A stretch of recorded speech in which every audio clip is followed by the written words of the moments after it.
దీర్ఘకాలిక సమస్యతో సతమతమవుతున్న పెదగంట్యాడ పారిశ్రామిక వాడకు అప్రోచ్ రోడ్ ఏర్పాటుకు ఎట్టకేలకు పరిష్కారం లభించనుంది. గత 4 రోజులుగా పెదగంట్యాడలో పారిశ్రామికవేత్తలు నిరాహార దీక్షలు చేపట్టిన విషయం తెలిసిందే.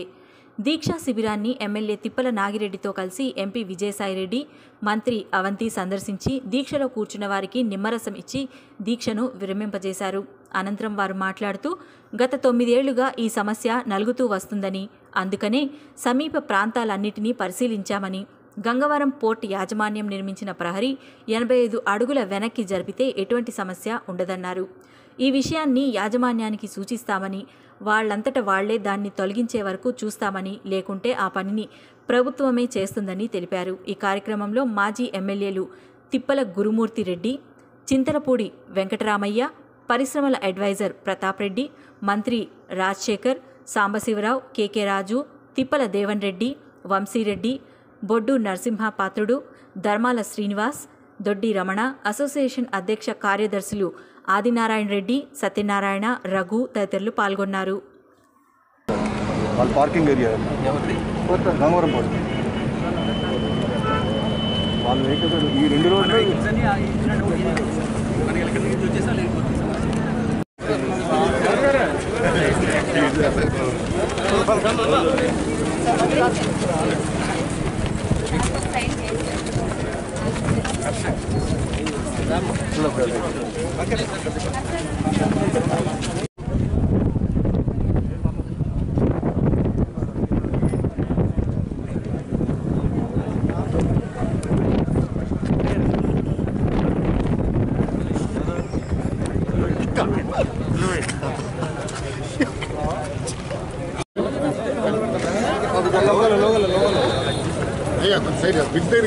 అక్కడ వెళ్తున్నామండి, నడుచుకుని వెళ్తాను. కొంచెం డాక్యుమెంట్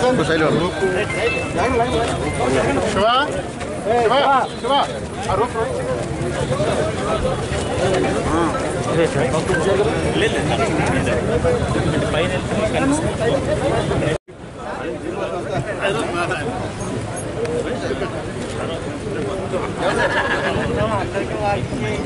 మీరు మొత్తం తీసుకెళ్ళి పడతారండి. మేము లెఫ్ట్ కిందకి కూర్చోబెట్టాలి, బ్యాంక్ కూర్చోబెట్టాం. మీరు వెనక్కి వెళ్తే మొత్తం పడతారు.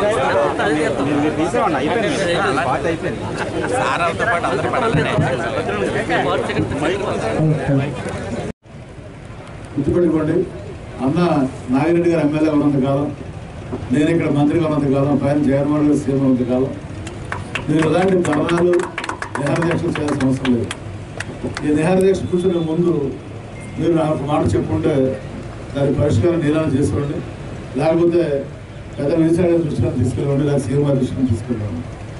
ఈ ప్రభుత్వం మీ ప్రభుత్వం, మీ అందరి బాగు కోసం పనిచేసే ప్రభుత్వం, మీ అందరి క్షేమం కోసం పనిచేసే ప్రభుత్వం. ఎవరిని కూడా ఇబ్బంది పెట్టాలని, లేదా ఎవరిని కూడా మరి ముఖ్యంగా పారిశ్రామిక వర్గాన్ని దూరం పెట్టుకోవాలని ఆలోచించే ప్రభుత్వం కాదు. ఇది యాక్చువల్గా మీ సమస్యలన్నీ పరిష్కరించడానికి మరి మొన్నే నేను మా ఇండస్ట్రీస్ మినిస్టర్ గౌతమ్ రెడ్డి గారు కూడా ఒక మీటింగ్ కూడా మీ అందరికీ కాల్ చేయడం జరిగింది. మీరు అడుగు ఫోన్ వచ్చింది కదా, ఆ రోజు పెద్దలు విజయసాయి గారు సడన్గా ఢిల్లీ మరి ఆ రోజున అమిత్ షా గారితో అపాయింట్మెంట్ ఉండడం వల్ల సీఎం గారు విజయసాయి గారు వెళ్ళిపోయారు. సో దానివల్ల పోస్ట్పోన్ అయింది. సో దానివల్ల పోస్ట్పోన్ అయిన తర్వాత ఈలోగా అరెస్ట్ కూడా వచ్చింది. అంతేగాని ఎప్పుడు కూడా సమస్యల కోసం కానీ సమస్యల పరిష్కారం విషయంలో కానీ వెనుచూపి పారిపోయే నాయకులు కాదు. తప్పనిసరిగా మా ప్రతాప్ గారు ఉన్నాడు, మా అడ్వైజర్, జస్టిస్ అడ్వైజర్. ఆయన ఎప్పుడు కూడా మీ గురించే ముఖ్యంగా గాజువాక అయిలా, అలాగే మన నాగిరెడ్డి గారు మరి మీరే ఈ మన గంగవరం పోర్ట్ సమస్య కాదు, ఈ ఇండస్ట్రీ సమస్య గురించి ఎక్స్క్లూజివ్గా ఒక రోజున మన హాఫ్ డే మనం మీ స్టీల్ ప్లాంట్ సమస్య ఉంది, గంగవరం పోర్ట్ సమస్య ఉంది, తర్వాత మన ఈ హౌస్ కమిటీ సమస్య ఉంది. ఈ సమస్యలన్నింటి మీద హాఫ్ డే ఎక్స్క్లూజివ్గా నేను, మన స్థానిక ఎంపీ ఎంఎస్ సత్యనారాయణ గారు, స్థానిక ఎమ్మెల్యే నాగిరెడ్డి గారు, అతను విజయసాయి గారు అందరూ కూడా కలెక్టర్ గారు ఆఫీసులో లీవ్ పెడతాం. కానీ ఈలోపు మనకు అనుకోకుండా అరెస్ట్ కూడా వచ్చింది. తప్పనిసరిగా ఇప్పుడు ఈ సమస్య మరి పరిష్కారం చేయాలన్నా కూడా జిల్లా కలెక్టర్ ఇన్వాల్వ్ అవ్వాలి. జిల్లాకు మీరు అనుకోవచ్చు జీవోఎంసీ ఎలక్షన్ కూడా లేదు కదండి. కానీ జిల్లా మొత్తానికి ఎలక్షన్ రిటర్నింగ్ ఆఫీసర్ జిల్లా కలెక్టర్ ఉంటుంది, రూరల్ అయినా జీవోఎంసీ అనేది. అలాగే ఎలక్షన్ కమిషన్ కూడా ఒక చీఫ్ అబ్జర్వర్ వేసింది మొత్తం జిల్లా అందరికీ. సో తప్పనిసరిగా మీరు ఇది వినియోగించండి. పెద్దలు ఈసారి వచ్చారు, ఆయనకి మరి వయసులో మాధవ్ పెద్ద ఆయన, కానీ పనిలో మాత్రం చాలా మాధవ్ కంటే డైనమిక్ చాలా ఆయన మీరు చూశారు. నాకు కూడా తెలియదు ఇందాక మధ్యాహ్నం ఎల్లప్పుడూ 24 గంటలు అలౌ చేసినట్టయితే మనకు ఆ ట్రాఫిక్ స్మూత్ అవుతుంది, ఫ్లైట్ ఖర్చులు తగ్గుతాయి, మన ఇండస్ట్రీలన్నీ కూడా ఇక్కడ ఉన్నటువంటి పారిశ్రామిక సంస్థలన్నీ కూడా లాభాల్లోకి వస్తాయి. కాబట్టి తప్పకుండా ఈ యొక్క సమస్య ఏదైతే ఉందో ఆ సమస్యకి మనం అందరం కూడా పరిష్కారం కనుక్కోవాలి. ఈ యొక్క సమస్య నాకు ఇచ్చినటువంటి వివరాల ప్రకారం 2009 నుంచి కూడా ఈ సమస్య ఉంది.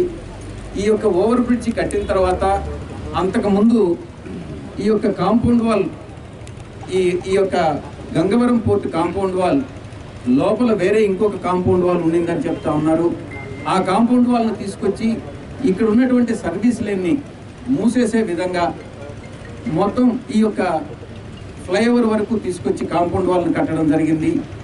ఎంతైతే ఇక్కడ ప్రభుత్వ భూమి ఆక్రమించుకొని ఉన్నారో ఇటు సైడ్ కానీ బాల్ చెరువు రోడ్లో కానీ ఫ్లైఓవర్ పక్కన ఇక్కడ ఉన్నటువంటి ఏపీఐసి రోడ్డు గంగవరం విలేజ్కి పోయేటటువంటి ఈ రోడ్లో కానీ ఇక్కడ 50 అడుగులు ఇక్కడ 86 అడుగులు రోడ్డు ఇంకా మనం ఏదైతే ఆక్రమించుకున్నారో ఆ ఆక్రమణలకు గురైనటువంటి ఆ భూమిని ఆ యొక్క స్థలాన్ని ప్రజలకు ఉపయోగపడే విధంగా ఈ యొక్క పారిశ్రామిక సంస్థలకు ఉపయోగపడే విధంగా ఇక్కడ ప్రొడక్టివిటీ పెంచేటటువంటి విధంగా ఇక్కడ ఉన్నటువంటి వారికి ఉద్యోగావకాశాలు పెంచే విధంగా మనం ఈ యొక్క సమస్యకు పరిష్కారం ఆలోచిస్తే తప్ప ఇవన్నీ కూడా మనం సాధించలేం. కాబట్టి తప్పకుండా దానికి మనకు రెండు ఆప్షన్స్.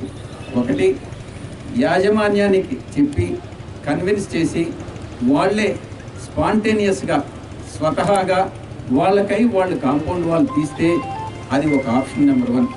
అలా తీనట్లయితే మనమే ఆ యొక్క కాంపౌండ్ వాల్ని ప్రభుత్వ భూమిని ఆక్రమించుకున్నారన్నటువంటి దానికి ఒక నెపంతో, దాన్ని నెపం కూడా కాదు, అది ఒక ఫ్యాక్ట్, గ్రౌండ్ రియాలిటీ.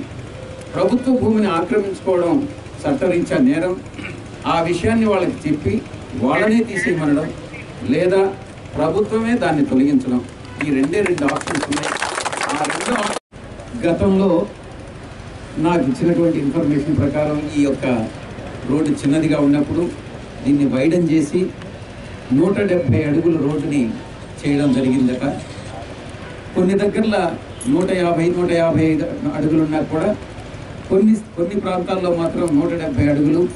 ముఖ్యంగా ఈ ప్రాంతంలో ఎక్కడైతే ఈ ఓవర్ బ్రిడ్జ్ కట్టారో అక్కడ 170 అడుగులు రోడ్డుని ఈరోజు 84 అడుగుల రోడ్డుకి కుదించడం జరిగింది. ఆ కుదించడం ఎలా జరిగింది అని అంటే, ఒక పక్క సర్వీస్ లేన్ ఉన్నప్పటికీ మరొక పక్క ఇటుపక్క గంగవరం పోర్ట్ ఏదైతే ఉందో ఆ పోర్టు పక్కన సర్వీస్ లేన్ని ఆక్రమించుకొని గంగవరం పోర్టులో కలుపుకోవడం జరిగింది. అదేవిధంగా ఈ సైడ్ రైట్ సైడ్ గంగవరం విలేజ్కి పోయేటటువంటి దారి, ఆ రహదారి అది ఏపీఐసి మొట్టమొదట ఇచ్చినటువంటి రోడ్డు 100 అడుగుల రోడ్డు. ఆ 100 అడుగుల రోడ్లో ఈరోజు 45 నుంచి 50 అడుగుల రోడ్డు మాత్రమే. కొంతవరకు 100 అడుగులు ఉన్నప్పటికీ కూడా కొంత దూరం పోయిన తర్వాత అది 50 అడుగులు వరకు కుదించడం జరిగింది. అక్కడ కూడా ఆక్రమణలు జరిగాయి. ముఖ్యంగా ఈ రోడ్లోనే అన్నగారి పుట్టిన ఊరు కూడా వెంకన్నపాలెం, ఎమ్మెల్యే గారి పుట్టిన ఊరు వెంకన్నపాలెం ఈ రోడ్లోనే చెప్పారు.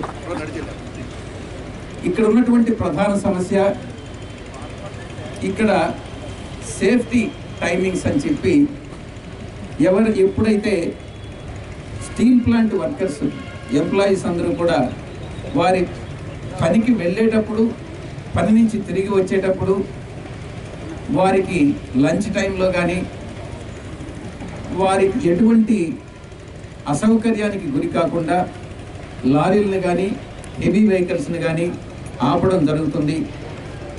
ఆపడం వల్ల ఇక్కడ ఉన్నటువంటి ఇండస్ట్రియల్ ఎస్టేట్లో ఇప్పుడున్నటువంటి 240 యూనిట్లు, ఆ 240 యూనిట్లలో పనిచేసేటటువంటి ఇంచుమించుగా రాజశేఖర్ గారు చెప్పినట్టుగా ఒక 4000 నుంచి 5000 మంది కార్మికులు ఈ యొక్క ఇండస్ట్రియల్ యూనిట్లో పనిచేస్తూ ఉన్నారు. వారందరికీ అసౌకర్యానికి లోనవుతూ ఉన్నారు. ఆ ఇండస్ట్రియల్ ఎస్టేట్కి పోయేటటువంటి వెహికల్స్ అన్నీ కూడా ఆ టైమింగ్స్ని బట్టి ఒక పర్టికులర్ టైమింగ్లో మాత్రమే అప్పుడప్పుడు అలౌ చేయడం జరుగుతూ ఉంది. దానివల్ల ఇక్కడ ఉన్నటువంటి ఏపీఐసిలో ఉన్నటువంటి పారిశ్రామిక సంస్థలన్నీ కూడా నష్టాల్లో కూరుకుపోయి ట్రాన్స్పోర్టేషన్ కాస్ట్ బాగా పెరిగిపోయి ఎవరు కూడా లారీ యజమానులు ఎవరు కూడా ఈ యొక్క ఇండస్ట్రియల్ ఎస్టేట్కి ట్రాన్స్పోర్ట్ అంటే ఫ్రైట్ పెంచడం కానీ లేకుంటే రాకపోవడం కానీ జరగడం జరుగుతూ ఉంది. ఇటువంటి నేపథ్యంలో ఇప్పుడున్నటువంటి 250 ఇండస్ట్రియల్ యూనిట్కి మాత్రమే కాకుండా ఇక్కడ ప్రభుత్వ భూమి ఇంకా కూడా ఒక 100 ఎకరాలు ప్రభుత్వ భూమి ఈ సైడ్ ఉంది. ఇంకా మరిన్ని ఇండస్ట్రీస్ వచ్చేటటువంటి పారిశ్రామిక సంస్థలు వచ్చేటటువంటి అవకాశం ఉంది.